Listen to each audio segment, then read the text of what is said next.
এক ছিল ছোট্ট একটা গ্রাম। সন্ধ্যা হলেই গ্রামের সবাই বলতো, ওই পুরনো আমগাছটার কাছে যেও না, সেখানে নাকি থাকে টুপটাপ ভূত। সাদা নরম তার শরীর, মাথায় ছোট্ট আলোর টুপি, আর হাঁটলে টুপ টুপ শব্দ হয়।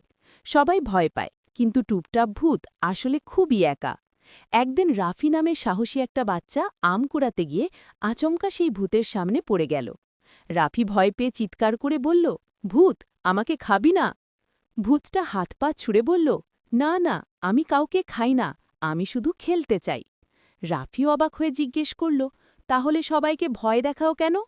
ভূত লজ্জা পেয়ে মাথা নিচু করে বলল, আমার টুপটাপ শব্দ শুনে সবাই পালায়, তাই ভাবলাম হয়তো ভয়ঙ্কর হওয়াই ঠিক। রাফি হেসে বলল, ভয় দেখালে কেউ বন্ধুত্ব করবে কিভাবে? চলো, আমি তোমার বন্ধু হই।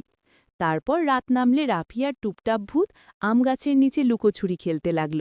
চারদিকে জোনাকির আলো, চাঁদের নরম ঝিলিক আর তাদের হাসির শব্দ ভেসে আসত।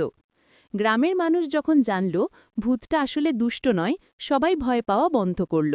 এভাবেই টুপটাপ ভূত হয়ে উঠল গ্রামের একমাত্র বন্ধু ভূত।